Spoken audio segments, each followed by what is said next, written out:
Famille Barça Vérité, bienvenue sur votre chaîne d'info Barça.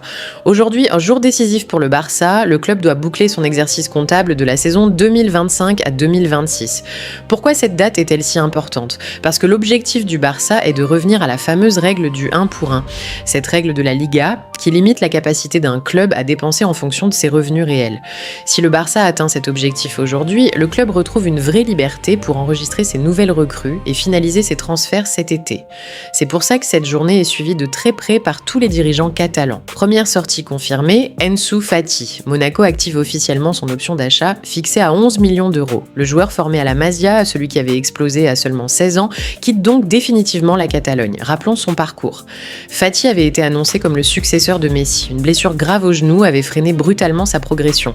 Prêté cette saison à Monaco, il a livré une saison solide, 30 matchs et 12 buts, suffisant pour convaincre le club monégasque de lever définitivement l'option. Pour le Barça, cette vente tombe à pic. Elle permet de libérer de la masse salariale et de générer des liquidités immédiates pour respecter les règles financières. Dites-moi en commentaire, ce départ de Fati, vous le voyez comme une décision logique après des années de blessures et d'irrégularités, ou un vrai gâchis de talent pour un joueur formé au club ? Deuxième grosse info du jour, Robert Lewandowski tourne définitivement la page européenne.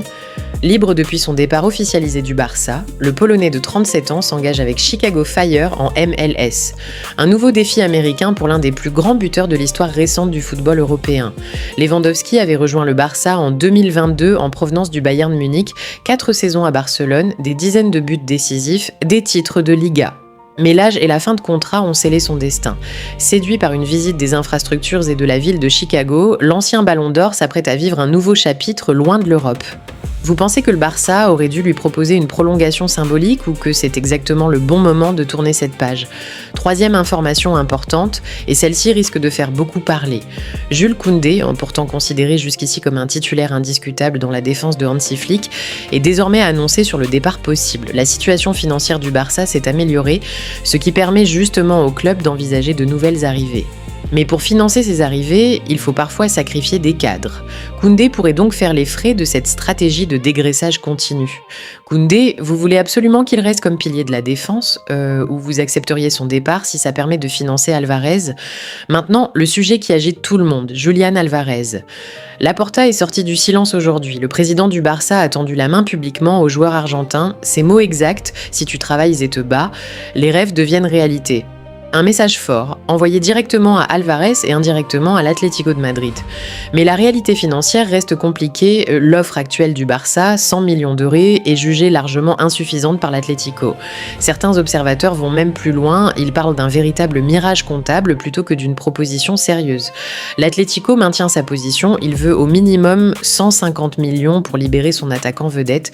Et c'est là qu'intervient une autre information. Si le dossier Alvarez traîne trop longtemps, le Barça a déjà un plan B en tête. Dusan Vlahovic, l'attaquant serbe de la Juventus, se serait directement proposé au club catalan. Une option différente, moins chère, mais avec un profil de buteur reconnu en Serie A, Alvarez ou Vlahovic, si vous deviez choisir aujourd'hui, qui serait votre priorité pour l'attaque du Barça ? Et pour terminer sur une note plus légère, une info qui va faire sourire tous les supporters.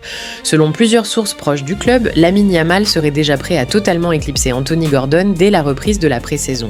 Le jeune prodige espagnol continue d'impressionner tout le monde. Le talent ne s'arrête jamais à Barcelone, même quand de nouvelles stars arrivent. Voilà pour ce point complet sur cette journée particulièrement chargée pour le Barça. Beaucoup de mouvements, beaucoup de décisions stratégiques et beaucoup de questions encore sans réponse avant la clôture officielle de cet exercice comptable. Et si vous aimez suivre l'actualité du Barça, sans détour et sans blabla inutile, vous savez où nous trouver. Ici, c'est Barça Vérité, les informations sans filtre. Et souvenez-vous, si quelque chose bouge au Barça, vous le saurez ici.